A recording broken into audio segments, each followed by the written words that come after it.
I am Brian Mays. Follow along on our adventures chasing all kinds of game in the heartland of America. Our passions run from the North Woods rivers all the way out to the wild and wide open prairies. We are untamed, and wild is all we chase. This is the Amazing Outdoors Podcast.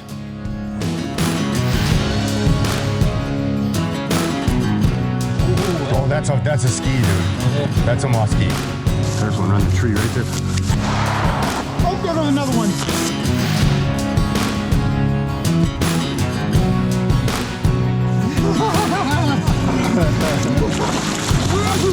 That's a good way to start the morning, dude. I'm gonna drink some of my beer quick.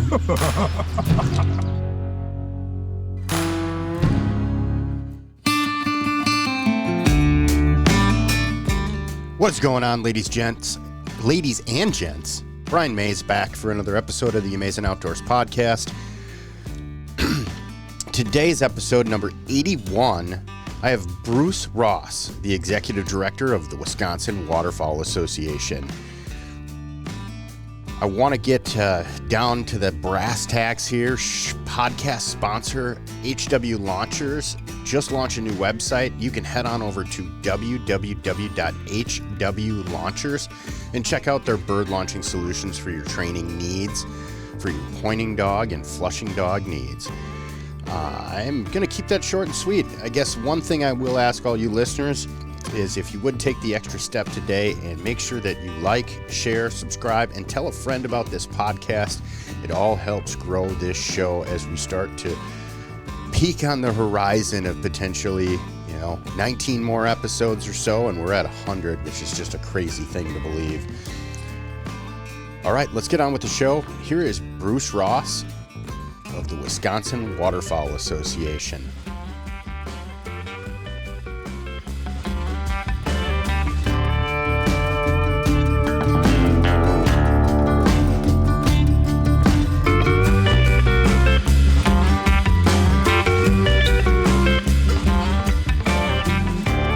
All right, Bruce, welcome to the Amazing Outdoors Podcast. Thank you so much for making time for me and the listeners. I've got Bruce Ross, who's the president, if I got that correctly, of the Wisconsin Waterfowl Association. Welcome to the show, man. Actually, Brian, it's the executive director, my boss, the president, who's a volunteer. His name is Bruce, too, but it's Bruce Urban. And he has been the president of WWA for about 10 or 12 years. I've been the executive director, so actually run the staff for WWA for the last 5. Well, titles in my world as a grouse guide, they're kind of relative to a certain degree. But anyways, Bruce, thank you so much. I'd like to ask, you to introduce yourself to the listeners and kind of give a little bit of a lay of the land on who you are. Yeah, sure, Brian. Hey, first, let me thank you for inviting me onto your show and giving me this opportunity to talk a little bit about what WWA does. Wisconsin Waterfowl Association is 40 years old this year.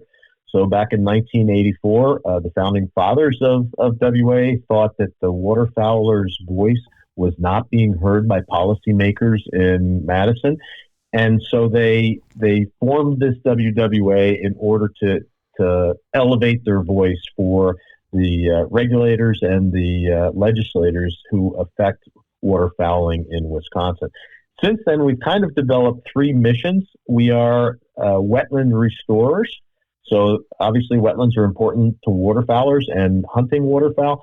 So we have both private land restoration programs and public land restoration programs.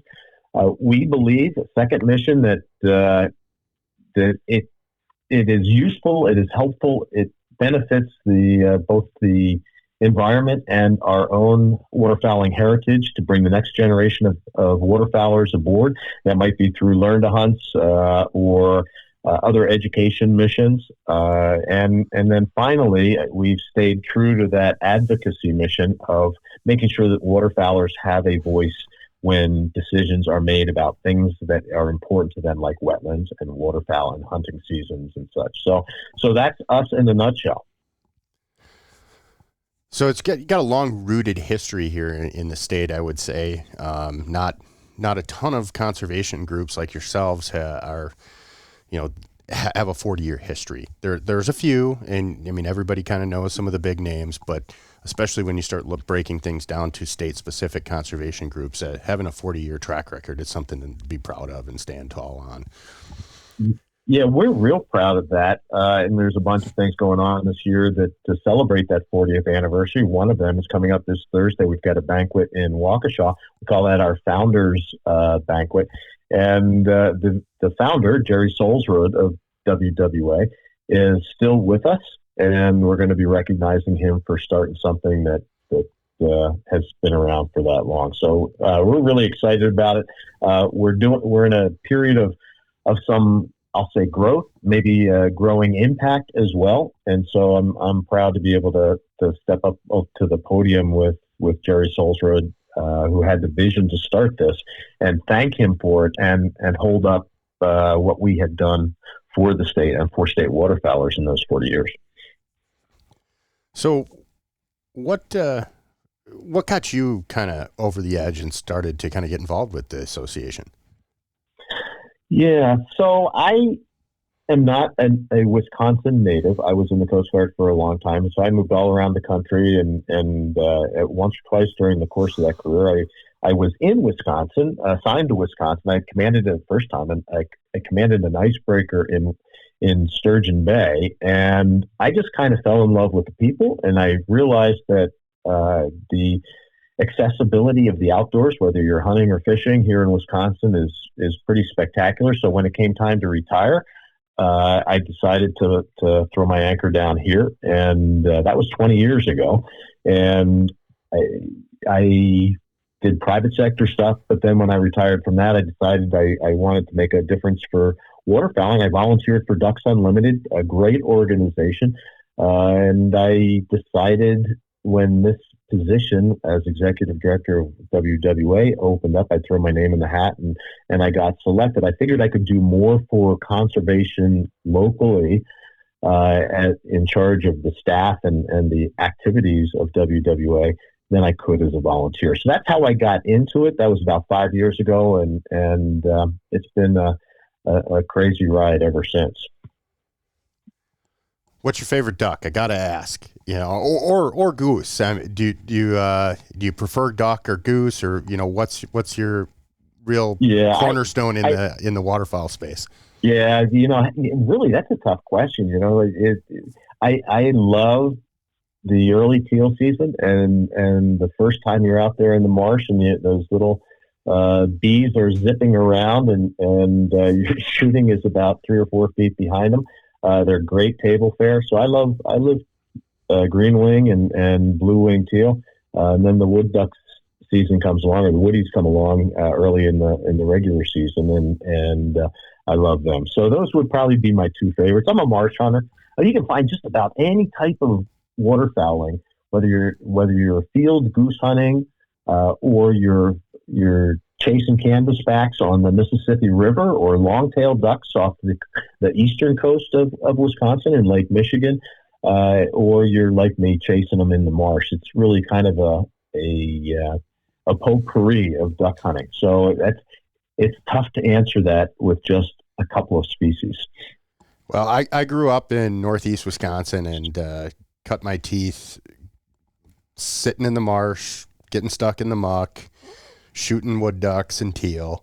And then kind of as my later teens came along, I had a experience on the Bay of Green Bay where I probably came close to death. Too many layout boats in a 16-foot Lund, and the wind picked up, and it was cold enough to create a little ice up on the bow of the boat, and things got a little heavy, and let's just say we were dropped off on shore to walk back, and then eventually got a ride. And the one lone soldier with the boat, he decided to make the run across the bay back to the landing. And that was kind of the end of the diver duck hunting for me. I did go out, and I've done some field hunting ever since, but most people know that I'm a big upland junkie at this point. And I kind of prefer to be sweaty and chasing a dog rather than sitting in the cold water these days. Yeah.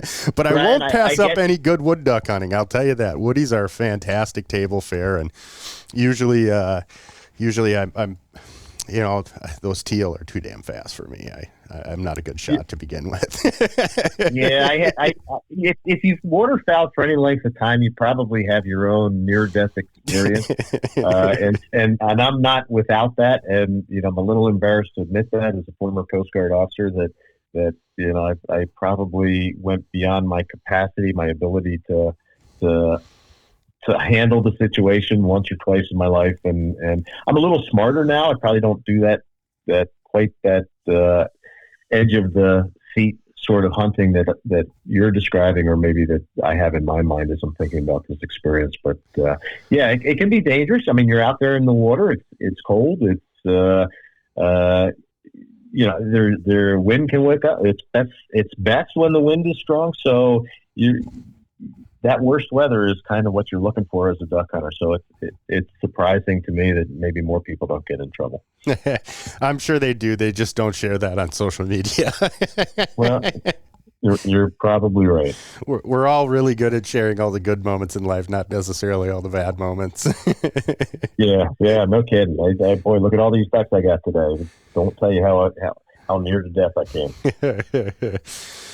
Oh, so we kind of covered a little bit of a broad stroke of the Wisconsin Waterfowl Association, but for people who don't really know who you guys are, can you kind of lay out the structure? I kind of was on the website and looking, and you guys have a number of chapters. I was kind of a little ashamed at folks up in Northwest Wisconsin that there isn't a chapter over by me, but yeah. But can you kind of lay the landscape a little bit? Sure. We have a two-tier structure, so we are a state-based organization, right? So everything we do is focused here in Wisconsin, and we've got about 7,000, almost 7,500 members, active dues-paying members across the state. But for those who are waterfowlers in your listening audience, may realize that we've got almost 65,000 waterfowlers in the state, stamp holders or license holders, and so that's a little bit more than 10%. So, from my perspective as executive director of WWA, it's a target-rich environment, right? So we want to be able to attract more to be able to execute better those missions that I talked about. But we've got a state level board of directors and a state level committee structure that works in all three of our missions, as well as development. How do you raise the funds, and also our communications committee. So 5 or 6 committees at the state level, but underneath that, at the grassroots level, we have about 15 chapters around the state. Most of them are in the eastern half of Wisconsin. We've been in the western half for with chapters, but not as strong there as I would like to be right now. So if there's folks in your listening audience who are interested in getting involved with what WWA is doing and supporting waterfowl in your own backyard, give me a shout. Go to wisducks.org and track me down, or at the end of this, I'll provide my phone number. And I'll include it in the show notes as well, so people can reach out. But okay, perfect. So and at the chapter level, we are small enough. We're kind of like the Avis of waterfowling, right? You got the big DUs. I love DU. Do great things for waterfowling in the state and across the continent. Delta, same thing. But WWA, state-based, state-focused, smaller and maybe more flexible. So if one of the things I pride us on is that we can take a volunteer's interests and maybe talents and find a way to put that to use for waterfowling and WWA. So we're pretty flexible, but at the chapter level, typically they might hold banquets or bashes or shooting events and for fundraising and to celebrate that community of waterfowlers. But also they can get their fingernails dirty in their local marsh and make a difference in the habitat that they see in the fall. But in the springtime, they can be hanging wood duck boxes. They can be taking out invasive species. from their local marsh. They can conduct burns under guidance of our professional ecologists and find ways, again, in their backyard where they can make a difference that's important to them. So that we have that chapter level grassroots, and then we have a committee structure statewide that tries to make a difference in those mission areas across the state.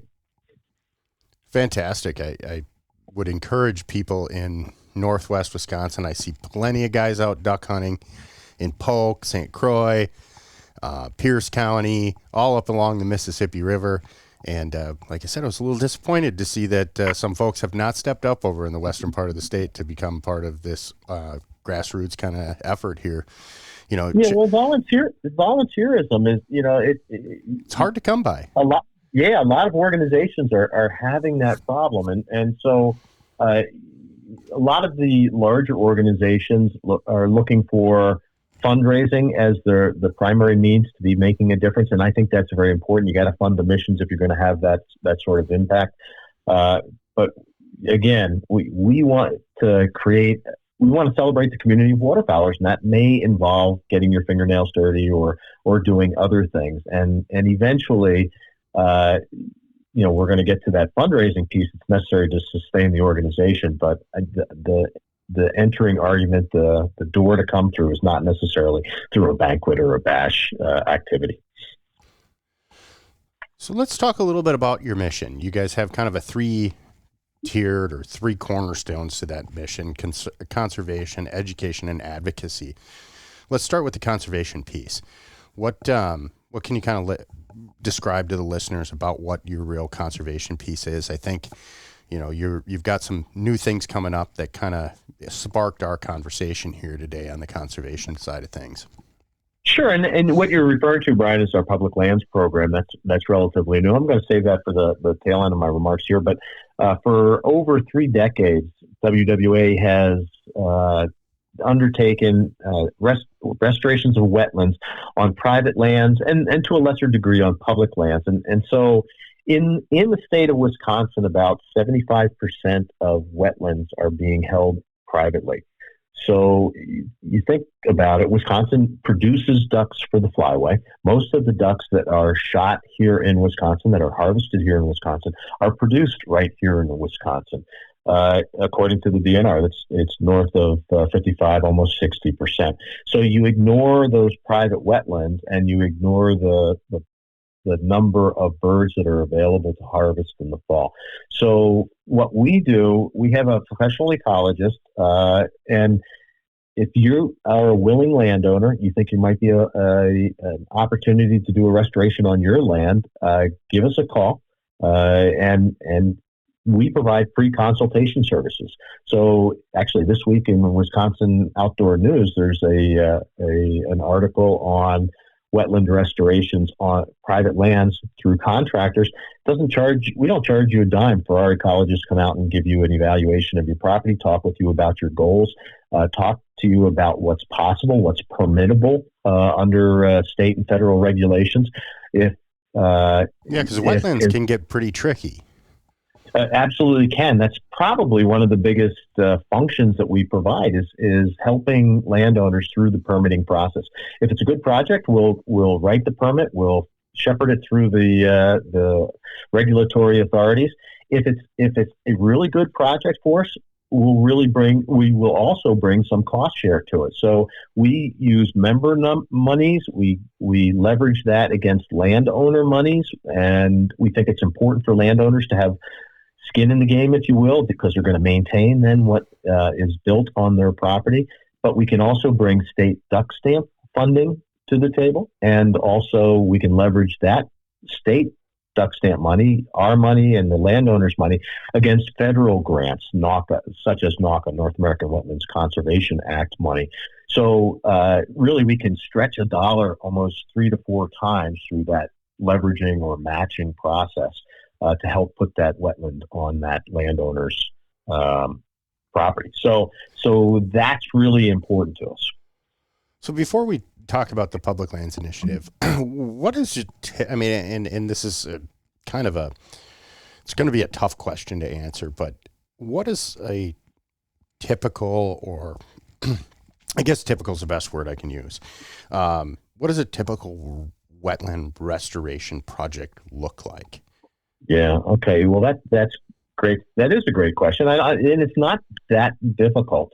My thought of the difficulty was trying to, every project's got a little bit of a different intricacy. So giving a blanket statement from you on what it typically looks like, it was kind of probably where I was kind of thinking a little bit difficult to. Yeah, no question, Brian. Everything is unique. I mean, everybody's property is different. The hydrology of that property is different. But a lot of the lands here in Wisconsin have been attempted to be converted into agricultural fields, but it's frequently quite marginal.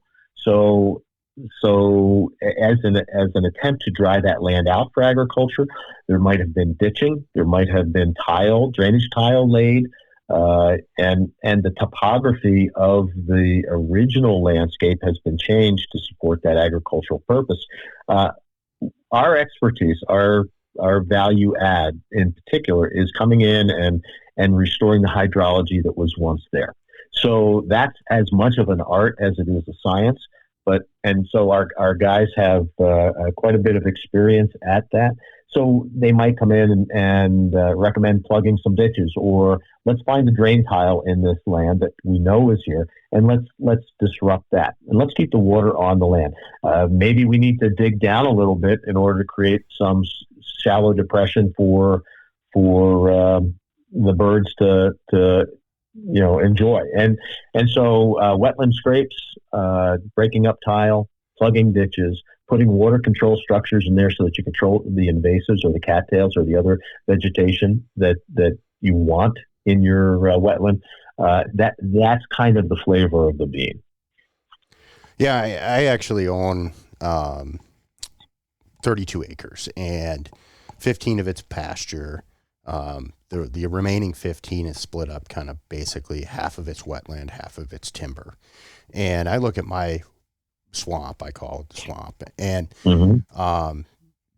the last few years, I mean, it's dried out. I've been able to walk across it, and the vegetation that is in that swamp now is not very conducive for any waterfowl.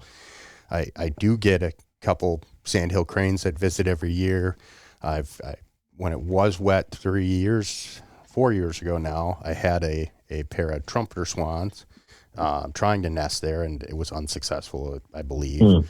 And I kind of look at that and I'm going, man, if I could get in there with a backhoe and open up an area that would actually hold water and be semi-open throughout the year, man, it'd be awesome for wood ducks opening day, and put a few wood duck houses up and stuff like that. And, I'm in the process of moving there full time, which will allow me to have the time to spend on a project like that. But how do a lot of these smaller wetland areas like mine that have been just chock plumb full of vegetation, there's been no drain tile. Is that, basically due to the natural process of vegetation and silt and things kind of compiling in that lowland area and then choking out any, potential for water holding? Is that kind of the basis of a lot of the projects that you guys are seeing? Well, yeah, a lot of wetlands go through a life cycle, right? So what you're describing is, maybe there was a deeper pool of water there at one point in time, but, vegetation grew, it died, it decayed, it became mud and muck, and over time that wetland fills in. But that's exacerbated by human intervention, right? So those tiles and ditches, and it's a watershed, right? What you're describing is a 30-acre piece of property, but that watershed is much larger, and so what your neighbors have done on their property, upstream and downstream from you, uphill and downhill from you, have an impact on that as well. And so trying to take a look at all of those factors and realize that, we only have so many dollars, where's the best opportunity to make a difference? That's what our ecologists do. And so I would encourage, we're always on the lookout for good projects. We've got probably private lands wise, we've got 8 or 9 projects working right now close to 300 acres in size, and total. And so, but we're always looking to build that queue of projects, because these projects take, I mean, we all want them to happen in a day or two or a month or three, but in reality, sometimes they're years in the making. You talk about your dry property last year. Well, it was dry everywhere, right? And so Exactly. Sometimes it's tough to know from a single season what's possible on the property. And, in wet years, like this spring, at least down in this neck of the woods, is pretty darn wet. So trying to get machinery out into the marsh, especially after a very mild winter, or through a mild winter, is tough to do. So those projects can extend, even in the best of conditions, there may be 6 to 8 months in duration, but it might be 2 years and 6 to 8 months in the wrong conditions, if contractors are not available, if there's hiccups in the permitting, or if those weather conditions are not quite right for doing the work. Yeah, the first year I bought the property, I couldn't believe how much water was in there, and I actually had to, kind of fell a tree and kind of make a little makeshift,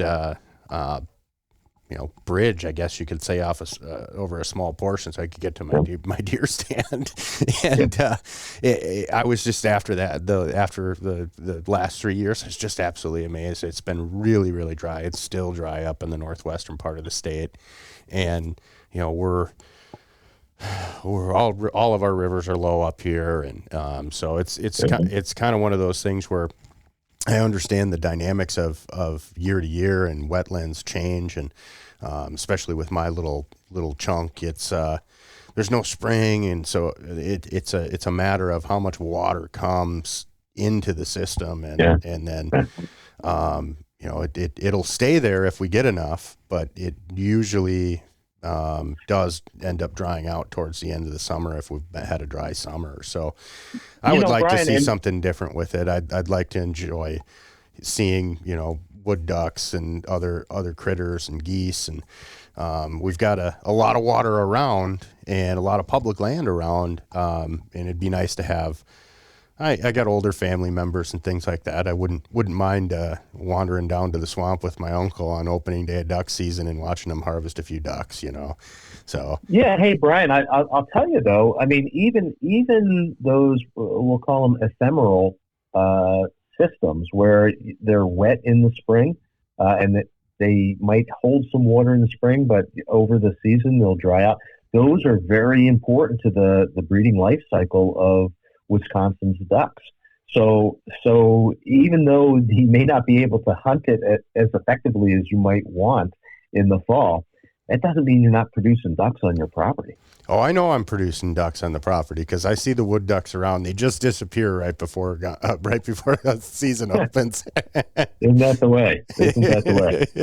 Yeah, one of the things that our volunteers do, I mentioned it very briefly, is at the chapter level, we have a wood duck box program. Not only will we sell to your viewers through our website really nice quality wood duck boxes that you can hang out in your local forested wetlands or near water that will attract cavity nesters like wood ducks and hooded mergansers and every now and then some owls. But we maintain over 300, it's probably closer to 400 right now, wood duck boxes across the state that are producing, thousands of wood ducks every year. And they're coming back, and they get maintained every year by our chapters. And we're adding wood ducks to the flyway, no question. That's fantastic. My carpentry skills are fair, but to find the time to actually create a bunch of wood duck boxes is always the challenge. And if you're selling them at a reasonable cost, I'd urge listeners to support you guys and maybe put up a couple wood duck houses. I know it's in my plans. Yeah, I've got 2 up right now. I'd like to have about 4 or 5. Yeah, I think we sell them at $30 or $35. And that's a shipping fee.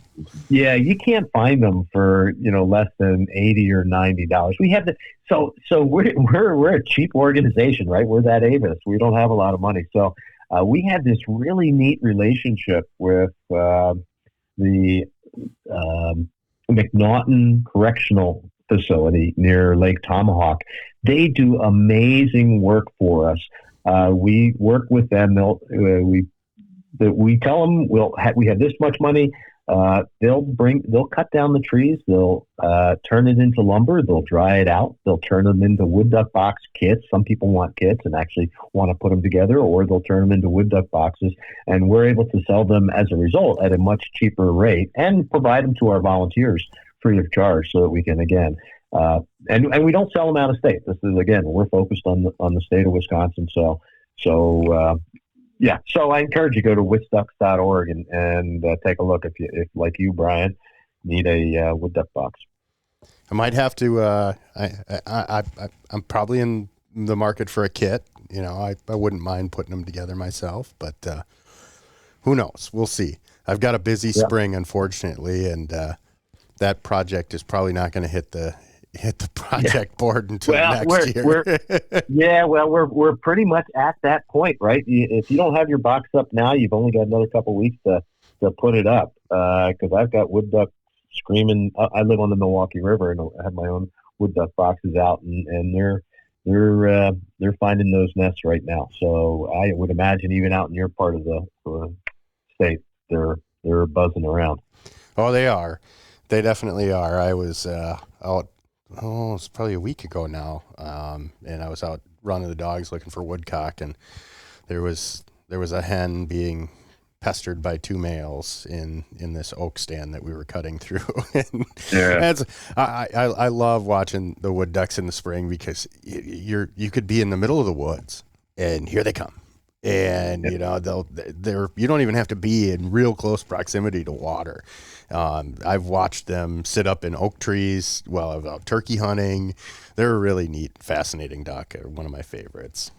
Yeah, and of course they're beautiful, and as we've talked about, they're pretty good on the table too. As far as I'm concerned, they're the best thing that comes out of the marsh in the fall. But that's to each their own.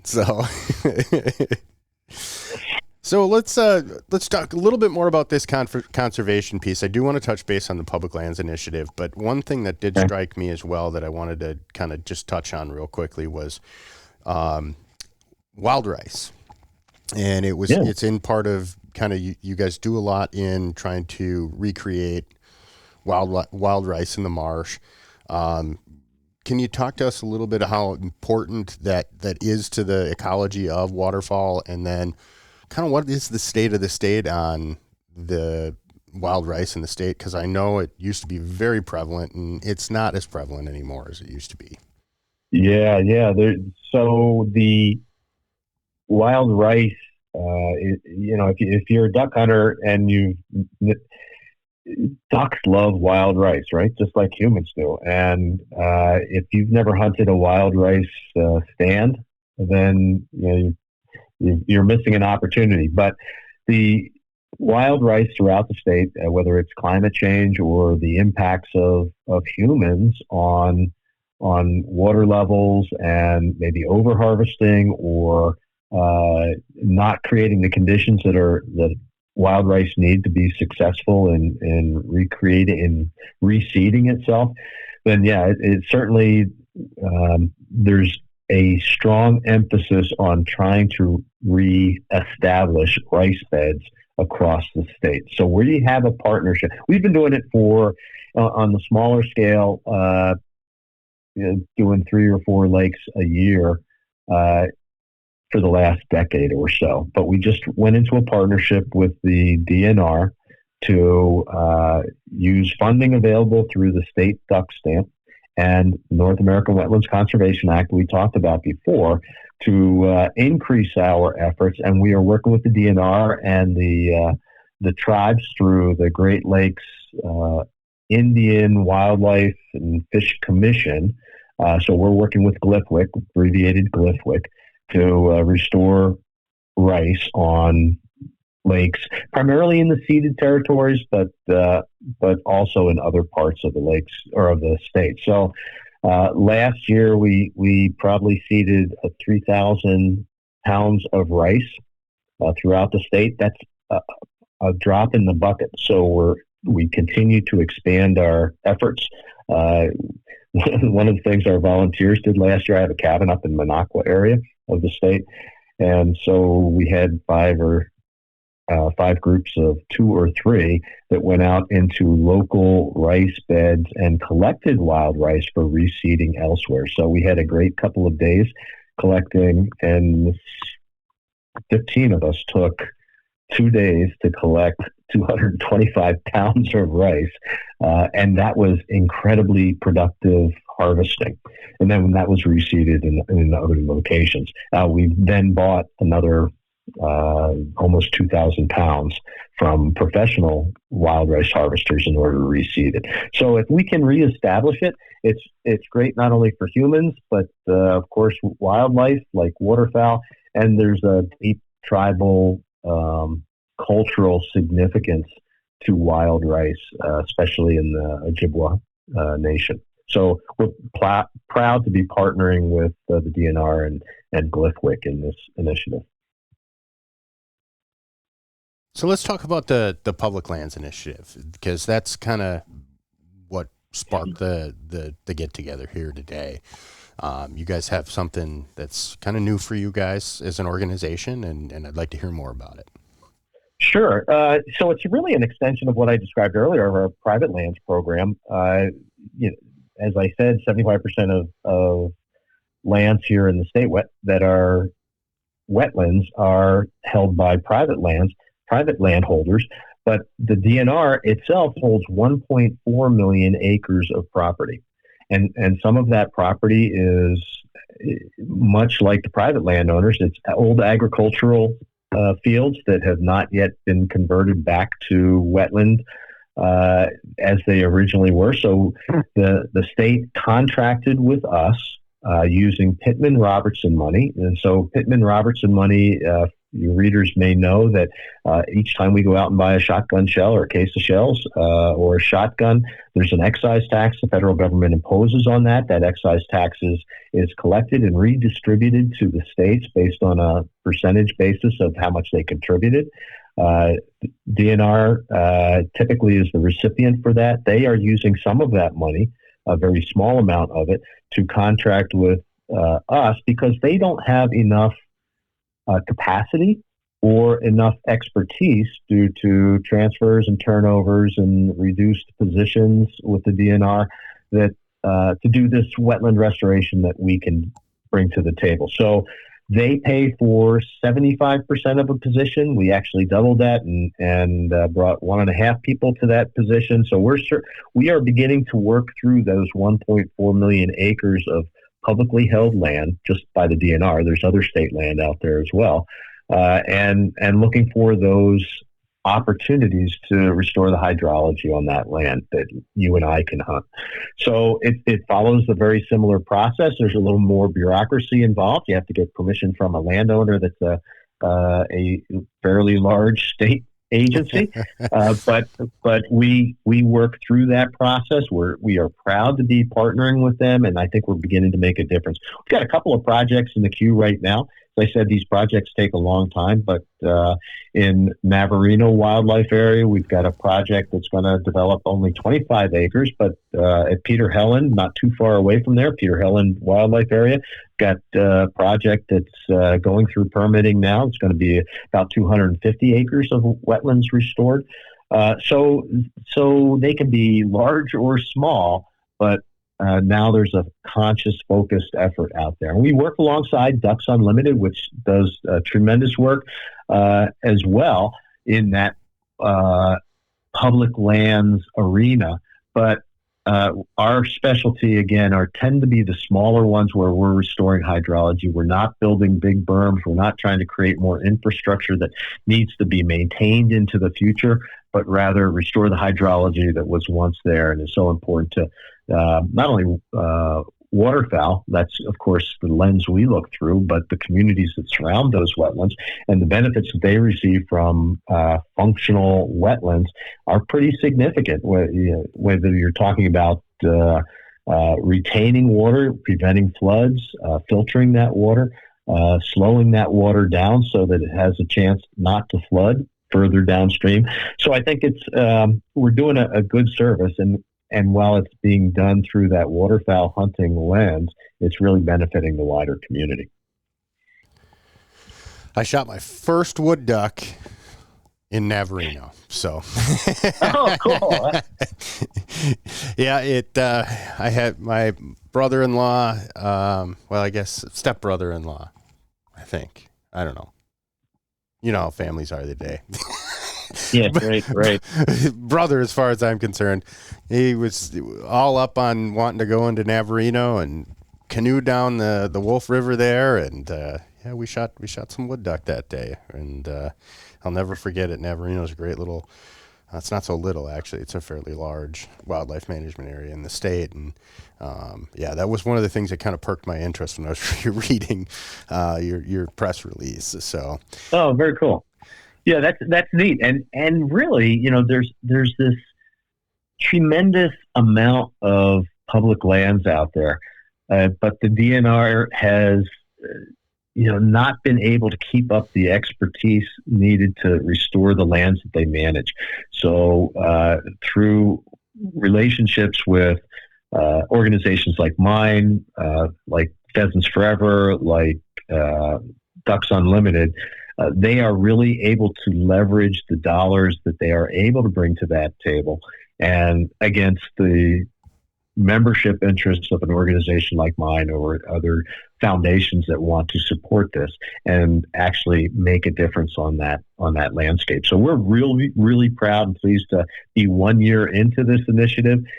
And we're about ready to break ground on that Navarino project. So we were going to meet with the potential contractors up there last week, but it turns out there was 8 or 10 inches of snow that fell on it, and so we had to push it back. That meeting with the contractors because of that overnight storm. So we're real close to breaking our first ground on this initiative. That's great. That particular piece of property definitely could use a little bit of work. It's been, well over a decade since I've been in there, but, it's the problem I do see with a fair amount of public land, especially state land. You mentioned that the DNR is kind of, they've had some staffing issues, and I don't think that's a hidden topic from anybody. If anybody's been plugged into conservation or, public lands here in the state of Wisconsin, the upland bird ecology departments had turnover. And that goes throughout all of the different different departments within the Wisconsin DNR. So the work that you guys are doing to kind of augment those efforts at the state level is extremely important. Do you guys also do work with the county level? Like, I get up in the northern part of the state, and, the county owns quite a bit of land in a lot of those counties.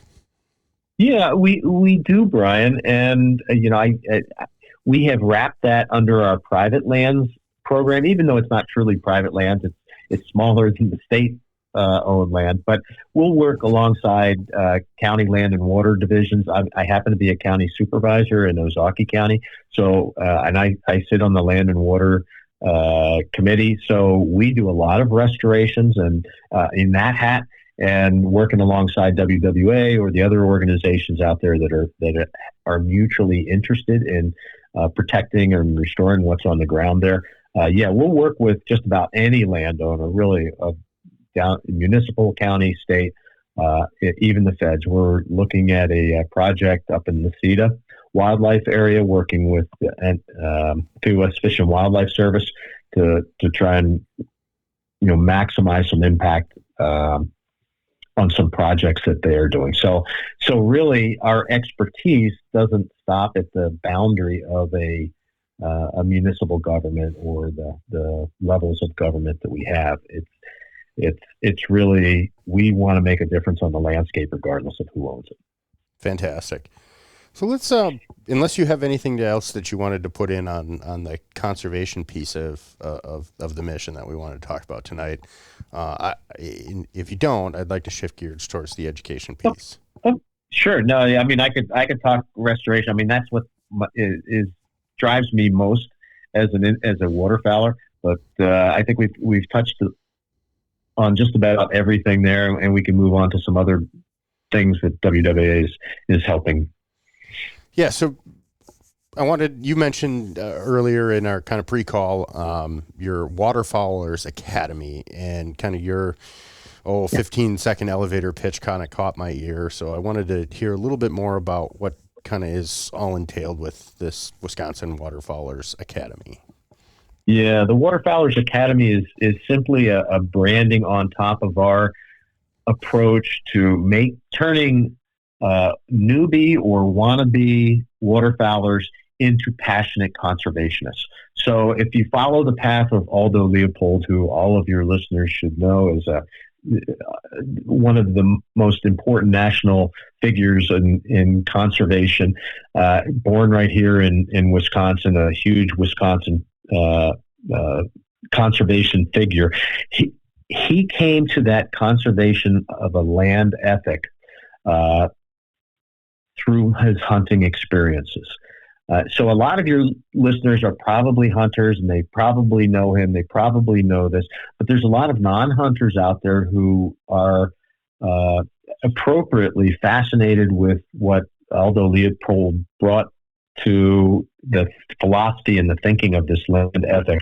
And they just don't appreciate that he came to that realization initially through his hunting experiences. So what we're trying, and many of your listeners, I'm sure, have experienced it themselves, or they see it in their family members. They start wanting to pull the trigger. They want a full game strap. They advance to the point of being competent and maybe very proficient harvesters of wild game, and they continue along that progression to becoming a passionate conservationist.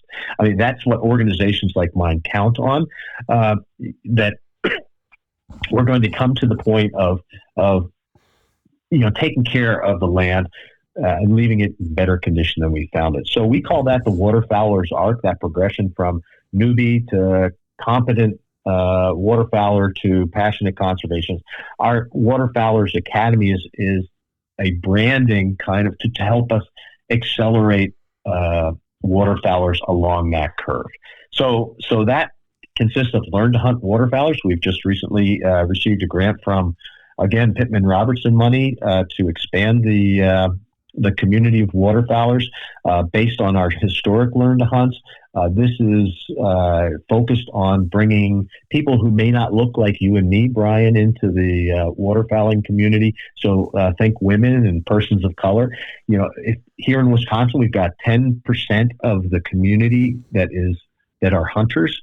That voice is getting smaller and smaller year by year. How do we expand that so that we can protect our heritage, so we can do the conservation work that is funded by hunters?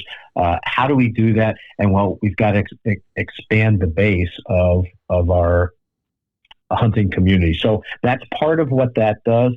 But really, it's not just about learning to hunt. It's about giving our waterfowling community the information that they need to understand where the ducks come from, how the ecology is important to their success from a breeding perspective as well as from a migrating perspective. And then ultimately, how do you get involved? How do you make a difference? Whether it's your fingernails getting dirty or you're reaching into your pocket and trying to help sustain the conservation efforts that hunters have been so generous in funding really in this North American wildlife conservation model. So it's really, that's what that's about. That's a little bit longer than 15 seconds. I apologize. I get pretty passionate about that. And this is volunteers. It's a podcast, man. The soapbox is yours. So yeah. Well, and one of the things I talked about this earlier that is so inspiring to me about what WWA does, because we're flexible, because we have so many needs for the things that we've been talking about. We're very good at taking the passions of waterfowlers and the talents of waterfowlers and trying to figure out how do they put that to use in a good way to make a difference for the state. And we have the retired chief warden of the DNR who's leading our Waterfowlers Academy initiative. So we are expanding the number of Learn to Hunts we have around the the state, and we're not focused on children. We're focused on young adults and middle-aged adults who are maybe interested in protein, clean protein from field to table, or they fell out of waterfowling or hunting, and now they are working their way back into it. And we want to attract those people to our initiatives that have the funding, that have the money to be able to continue after the Learn to Hunt experience, that have the wheels, the transportation, they have the free time, and they can continue with the basic skill sets we've given to become those competent waterfowlers and ultimately passionate conservationists. It's a great mission, and a lot of the conservation groups are out there kind of focusing on the R3 or whatever initiative, recruit, retention, and reactivate. But it's a whole nother thing to be able to kind of take people in that kind of classroom setting and walk them through exactly what it's like and why we do something, and especially when you're talking to folks that are not as plugged in. I'm a guide, like I live it. So when I talk to people who don't hunt, I kind of get cross-eyed, and to be able to kind of extend that bridge and bring people in, like you said, our community is kind of small in relative retrospect to the greater state, and to be able to continue to advocate and get legislation passed and kind of protect our heritage. We need to bring certain people in to the community and explain to them why we love the outdoors. And so it's always, I'm always interested when I learn about new kind of learn to hunts and stuff like that. There is part of the community as well who's not really necessarily for that. And it's I see some of their arguments, the trailheads are getting packed and this and that. Yeah. And, it's, but the thing that I always kind of come back to is that it's all of our land. It's the non-hunters' land as well. And for us hunters to believe that, hey, this wetlands is ours because we hunt and we pay a duck stamp. It's a rather ignorant approach. And how do you bridge that gap of people who are maybe not anti-hunting, but are not involved in the community? They don't hunt. They don't have a problem with it, but they are ignorant to the issues that are going on. And I don't mean that as in a derogatory term. I mean that they do not know. So they don't know. How do you educate them about that? And it takes organizations like yourselves to be able to host these events and bring those people in and kind of teach them the right way. I learned how to hunt from my dad, but not everybody has that kind of upbringing. Yeah, I did not grow up in a hunting family, and I came to it, when I was in the mid-20s, out of college. Some of my college buddies, I was in the Coast Guard for a long time, so my college buddies were coasties in the same organization as I was. Some of them were hunters, and they took me under their wing, and really the first time I went hunting, I was out looking for grouse, and hunting grouse, this was in the North Woods of Maine. Hunting grouse is kind of like waterfowling, right? It's not an entry level sort of experience. But after a year or two, I managed. You said hunting grouse now, like hunting partridge. I would call that, in the Northwoods. Yeah. That might be entry level, but for folks outside of Wisconsin or grouse range, they might be looking at us like, "What the hell are these guys talking about?" But it's kind of an inside joke. No question. But if you think about waterfowling, right? It's the bar to entry is very high, right? Maybe one of the highest in the hunting world, because you don't need all of these things that I'm going to mention, but they are certainly associated with it, and certain types of waterfowling requires everything from boats and canoes and watercraft to expensive shotguns, steel shells. You have to have decoys.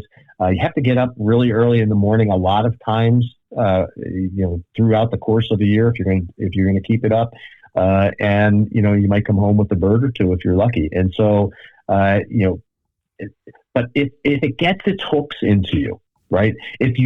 I always say that the best cup of coffee is the one that's spent, 20 minutes before shooting hour, and you're just listening to the marsh come alive.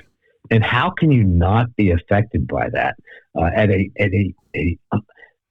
very visceral gut level? How can you not come to cherish that experience and the habitat and the wildlife that allows you to have that experience?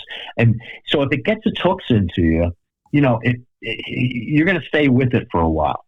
It doesn't get its hooks into everyone, right? Because it's sometimes cold and wet and ugly out there, and sometimes you don't see a duck, and the ducks you do see, you shot 10 or feet behind them. But if it gets its hooks into you, it's something that is life transformative. That's for certain. I mean, some of my best memories as a kid and early young man were spent waterfowling, and just exactly what you said, watching that eastern sky start to get a little bit of light, the birds starting to chirp, the bullfrogs going, and all of the noises and watching just the world come alive on one given day. It is really a special thing, and I go even a step further, that if it doesn't get you going, then you're in the wrong space.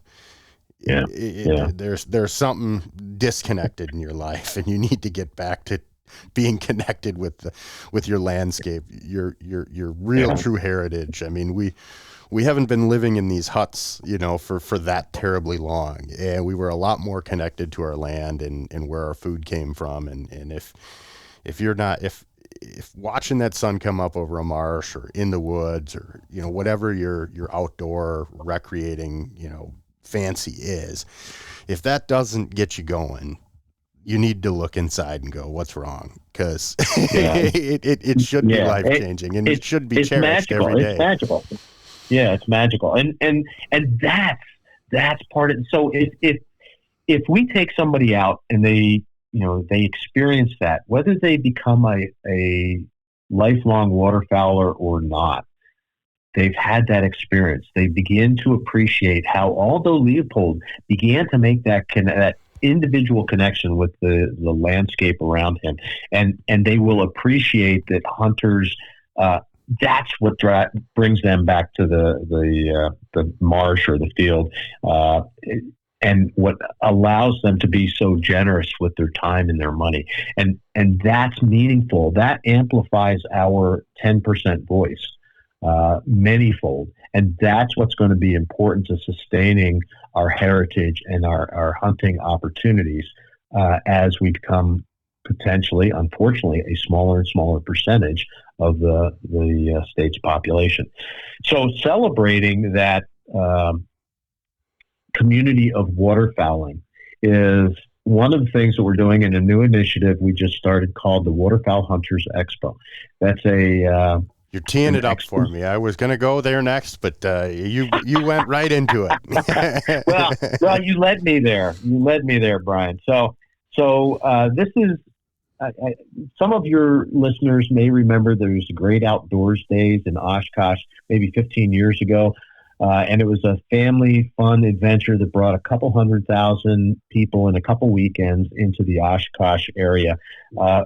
That disappeared. It became a money chase as we understand it, and it just kind of fell apart.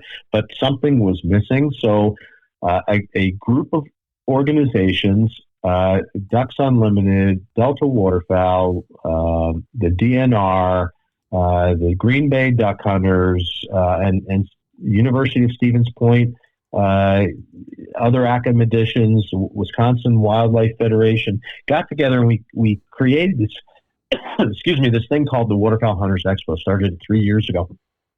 And we wanted to celebrate everything about waterfowling. So you come into waterfowling, you can be fascinated by talking to ducks. You can be fascinated by the dog training. You and I are dog guys. So the idea of being able to train your dog to do the things that you need it to do in the marsh, that's something to celebrate. You can become a decoy carver. and compete outside of waterfowling in competitions, nationwide competitions that is really more art for art's sake than it is waterfowling, but it's spectacular. The DNR's waterfowl stamp, actually the turkey stamp, the pheasant stamp contests are held at this event. We had 180 booths last year, almost 135 exhibitors. 5,000 people came through the door. 400 dogs, not a single dog, I understand, got in a fight, and then crossing my fingers for next year too. And that's up 100% from our first year. So in 2 years, we went from 2,600 people through the door to 5,200. So we've got a tiger by the tail. We got national brands that want to come in and sponsor and help sustain and grow what we've got. So it's a fun family event. So we've got a youth zone where kids can come in and paint decoys or their own duck stamp, or they can build a shotgun shell with mech, or they can place decoys. We've got a youth shooting opportunity. There's a shooting range there, so you can try a gun. If you're a youth, you can compete against your other trap mates or shooting sporting clay opportunities. We've got a woman's zone this year. Again, we're trying to open the door to new communities. So we've got all of the things that a person needs to learn how to become a waterfowler. If you're a woman, this is for you, right? It's by women for women. You're probably missing some of the testosterone that you and I might bring to it, which is probably good for making them feel warm and comfortable in that environment. So we're trying with this expo not to make money. This is not a money-making endeavor for us. This is an opportunity to really bring that community together and build that community and celebrate that community. So it's a lot of work. It's a lot of fun. And as I said, I think we've got a tiger by the tail. This thing is growing leaps and bounds. 3 years ago I couldn't spell expo, and now I lead one. So it's really a neat experience. That's August 24th this year. For your listeners who may be in that vicinity, we're drawing people all the way from the Twin Cities and up from Chicago to this, and we're just excited to see where this can take us. As I said, it's not a money maker for us, but there are some excess proceeds. We use it to help fund that public lands program that we were talking about earlier, and we use it to initiate some youth activities. The Youth Conservation Congress runs our youth zone, so money goes back to them so that they can bring more youth into the outdoors. And finally, the other source of or use of those funds is we fund research and scholarships in the biological sciences that are going to be important to waterfowl and wetlands. So this is it's a feel-good event, but it's also doing some good. So I hope that you'll be able to come out, Brian, yourself. If not, I'll comp you some tickets and come on out to the expo August 24th in Oshkosh. I don't have any plans that weekend, but I am in the process of building a new home. So this summer is going to be very busy. I can't make any promises, but I've got some family that I have a free place to stay over that way. So maybe we'll come out. I mean, I was just on the website for people who are interested in learning a little bit more. It's waterfowlhuntersexpo.com. Tickets are $10. $25 gets you a WWA membership as well. And if you're a military or first responder, you get $8 tickets. So, I mean, looking at the exhibitor list, there's some great exhibitors, and it looks like a really, really great event. Yeah, it really is. And there's nothing comparable in the Midwest. I mean, there's game fair out in your neck of the woods that kind of is all things outdoors. This is focused on waterfowling, but it's family friendly, and hopefully very welcoming to those who may not even be waterfowlers. So we're working really hard to grow it because, again, that's part of how we communicate the value that waterfowlers bring to non-hunters. Yeah, like I said, it looks like a really great event, and kind of looking at some of the pictures here, it looks like you got quite a few people coming through the door. Got to ask because some of the listeners may be interested. Is there spots left for exhibitors? Yeah, there are some. They're going pretty quick. As I said, we had 180 booths, 135 exhibitors. We're building in a little bit more space with tents, but you got to call quick to get in, and certainly the most prime spots are disappearing. You can bring your dog. There's dog races, so whether it's a German short hair like you have, or a retriever, a Labrador like I have, it can be fun. And as I said, there haven't been any dog fights. I'm touching wood as I say that. So, as I say it, my own yellow lab tack came and sat at my feet. I don't know if you hear me talking about waterfowling, but he's sitting here listening attentively now. Well, the minute you started talking about dogs, mine started barking up a storm upstairs. So they were all asleep when I came down here, but obviously something's going on in the neighborhood. Yeah. So one other thing I wanted to touch base on, because it kind of perked my interest. I've personally been kind of interested in pursuing sandhill cranes after I've yet to do it. I know a lot of other states have a season on them, and I've been told that they're the T-bone of the sky, and they're a fantastic table fare from what I've understand. I've not had the pleasure of being able to taste one yet, but you had mentioned that WWA is advocating potentially for a harvest season on birds. I as many as I see around the state, I don't understand why we couldn't have one. Can you kind of maybe touch base on what, Sure. Sure. It's a little bit of a polarizing thing up here with, the history of the whooping crane and some of that.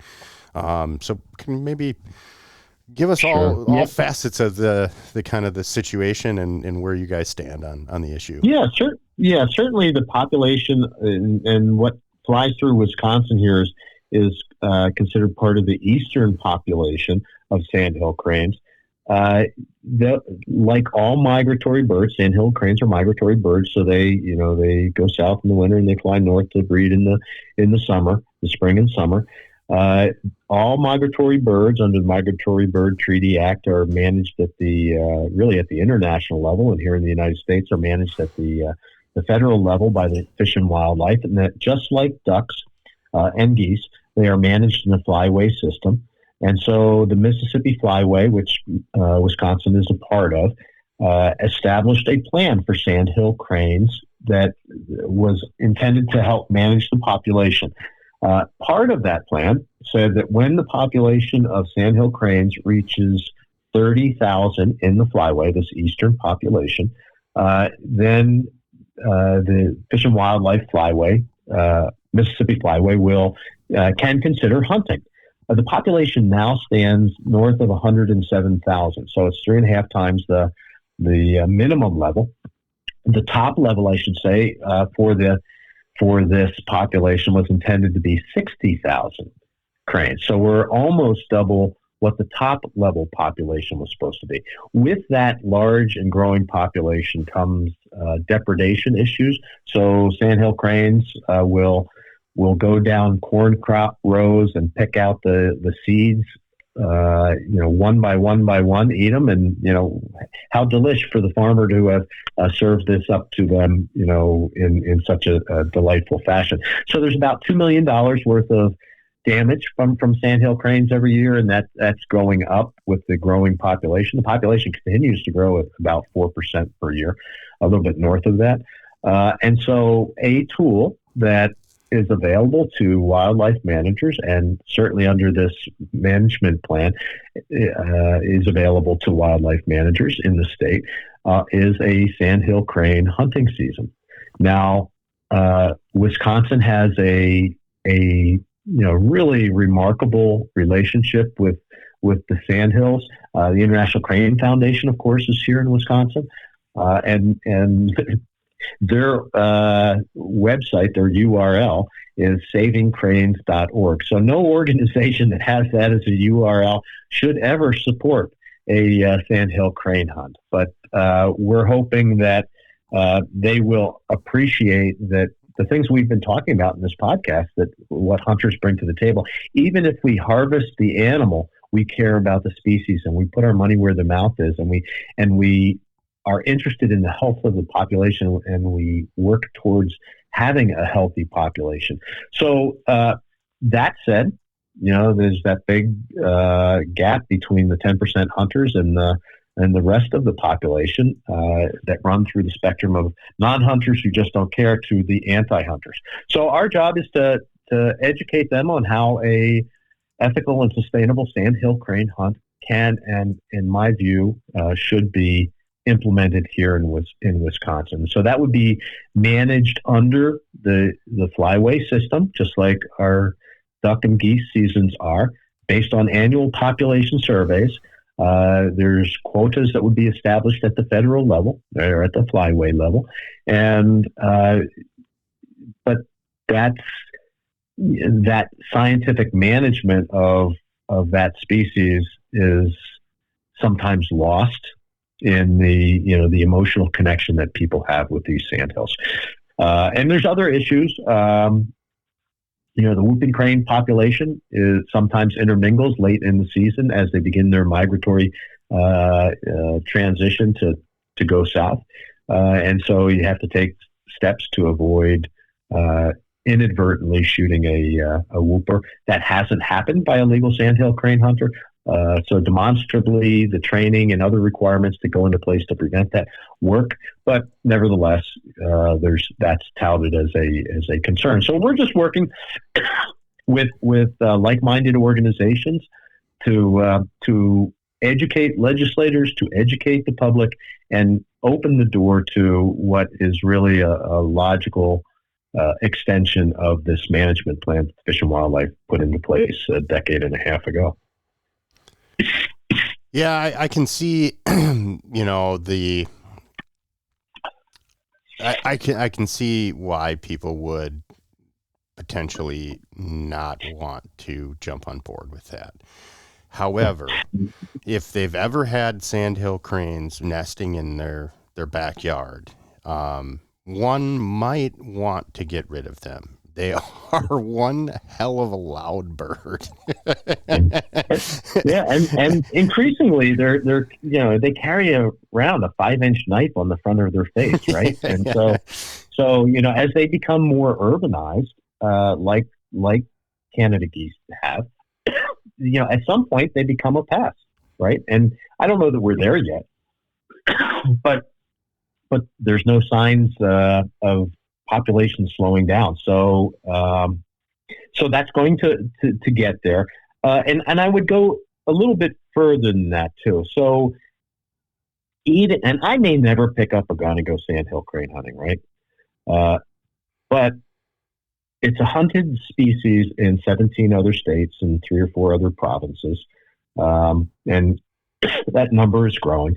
There's a constitutional amendment in Wisconsin's Constitution that gives you and me and every other citizen in the state the right to hunt. It doesn't mean you get a right to hunt everything or anything, but what are the factors that should go into a decision by policymakers that apply that constitutional right to hunt? Is it because I like the way that animal looks? I like the prettiness of that animal. When you begin becoming subjective like that, then it becomes not a right, doesn't it? And so substitute sturgeon spearing, substitute elk hunting, substitute deer hunting even maybe. And you begin to see that there's something that binds us as hunters, that just because I don't want to hunt it shouldn't mean that you can't. If it's being well managed and it's a legitimate game species, then where does that dividing line get drawn? So that we are a hunting organization. WWA is a hunting organization. We don't step away from that, and that's what's going into our policy approach to this issue. We recognize that because of the emotions that are involved of these beautiful birds and these historic birds that Aldo Leopold celebrated in a marshland elegy, that there's non-hunters and there's anti-hunters who just don't want it to happen. Our job is to help educate. so that there's conservationists who are hunters, there's conservationists who are not hunters. We don't need a circular firing squad on this issue. When there's real issues of conservation significance that we should be working shoulder to shoulder on, this is not one of them. I would agree. This is not, yeah. So one other thing that we didn't really touch base on your mission, and I guess we can kind of steer this into the wrap up of tonight's show, is the advocacy piece. You kind of touched on it in a number of different ways throughout the podcast, but I wanted to give you the opportunity to circle back around to your the mission, what does advocacy look like to Wisconsin Waterfowl Association? Well, we are convinced that waterfowlers bring more than they take through our donations, through our financial contributions, through our work out in the marsh, through our focus on wetlands restoration. We're bringing more to the Wisconsin community, certainly, than the few number of ducks that we're harvesting. We think that contribution should be respected by the policymakers, be they at the DNR or legislators in the Capitol, or at the local level. Those contributions should be respected, and we want to be the voice to help ensure that happens. So the sandhill crane topic we were just talking about is one of those issues. But I don't have to go back too far to talk about the increase to the waterfowl stamp for the state of Wisconsin. It had been 25 years since that had been increased from to $7 back before the turn of the century. What other group of individuals come together and say, please charge us more? We want to pay more. And the reason we want to pay more is because the $7 that the then current duck stamp was not buying the same amount of earth moving or diesel or habitat restoration writ large that it did 25 years ago. Inflation takes a toll. We lobbied for 3.5 years alongside Ducks Unlimited and Delta Waterfowl and Wisconsin Wildlife Federation and other organizations that represented waterfowlers to convince the legislature to allow us to pay more through a duck stamp. What other group of individuals do that? I'm really proud that we were able to get that passed 3 years ago. That's resulted in millions of dollars more available for restorations that can then be leveraged against millions of dollars of federal dollars, and bring more habitat here to Wisconsin that does good things for communities around those wetlands, but also helps the wildlife that use those wetlands. So I think that's a great way to sum up some of the value that hunters, and particularly waterfowlers, because that's what we're talking about tonight, bring to the state. And that should be respected, not just when we're asking to pay more, but when we're also saying, look, this is a legitimate game species. It can be harvested in a ethical and sustainable method, a harvest that helps sustain and deepen hunters' support for the habitat that is really the critical determinant of wildlife species health. So it all kind of comes full circle. I appreciate you ending on this question. That's a waterfowlers in particular, because that's the organization that I represent, but hunters in general are connected to the land in ways that are not just lip service, but reflect a deep emotional and support to habitat and those species. That gets lost in debates like the sandhill crane hunt, unfortunately. Our job is to make sure that it doesn't. Well said. Very well said. I mean, without organizations like yourself, the downhill slide of our hunting community in a whole, not just waterfowl, but in a whole. The loss of aging out and the younger generation not being as apt of having the opportunity to go out and hunt like I had when I was growing up. Without that advocacy and groups like yourself, we're not sitting in a position where there's a lot of good things to be said or a lot of bright futures.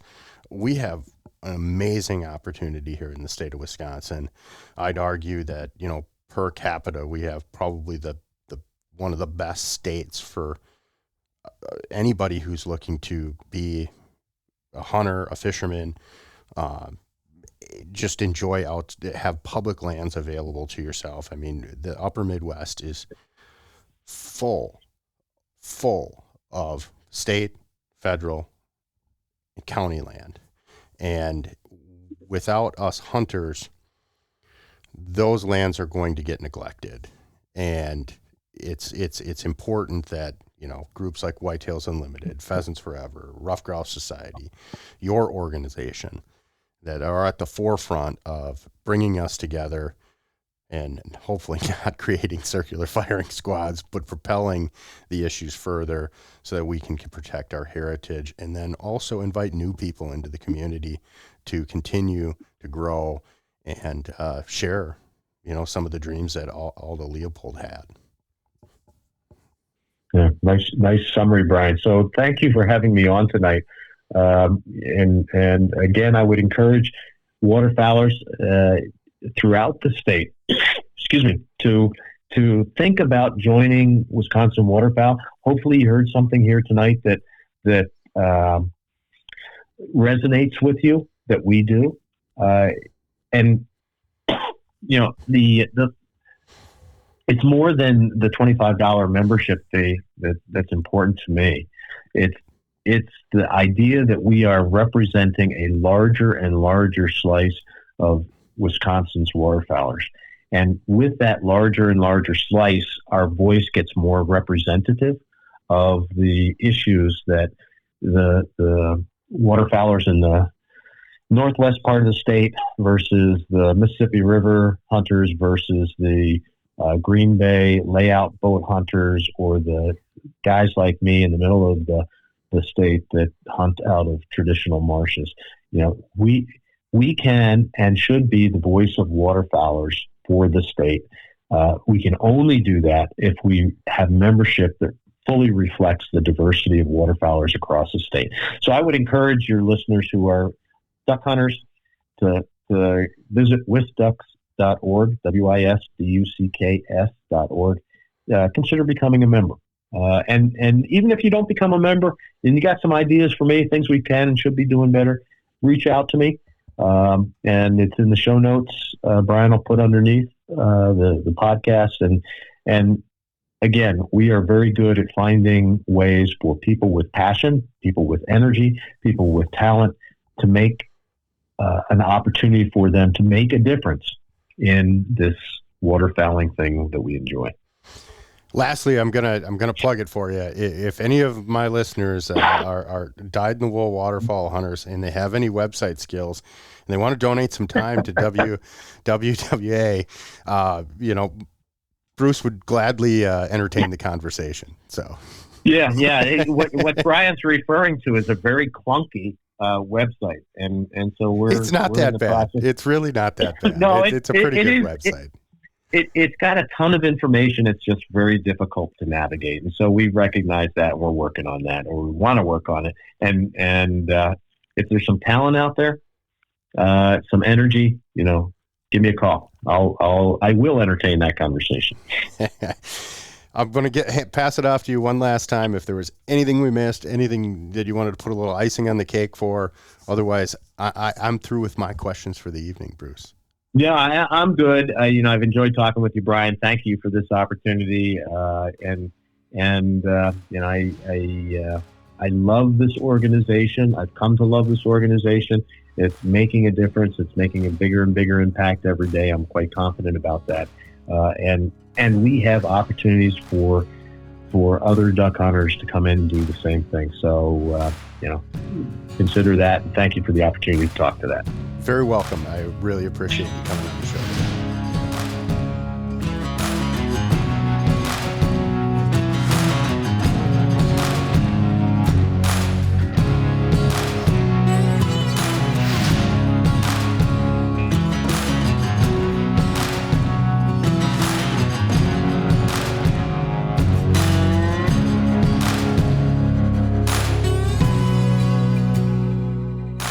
Thank you for listening to this episode of the Amazing Outdoors Podcast. I'm going to ask you one more time if you would like, share, subscribe, tell a friend. It all helps grow this show and would be much appreciated. Just a friendly reminder, if you're in Wisconsin and you want to take part in being part of a great organization that is helping secure the future of waterfowl hunting in the state, consider being a member of the Wisconsin Waterfowl Association. The Wisconsin Sharp-tailed Grouse Society always needs members. So does Rough Grouse Society, Pheasants Forever, Whitetails Unlimited. Whatever your outdoor fancy tickles your fancy, I would say, make sure you're involved in your local conservation group. If you're willing to take something off the landscape, be willing to either put the work in or open up that checkbook and give back to the organizations that make sure that you have a place to hunt and there is something there to hunt or fish. Springtime is here. I hope all you guys are enjoying the woodcock flight. It's been fantastic so far, and I am going to get out and run the dogs. I'm Brian Mays. We'll catch you on the next episode.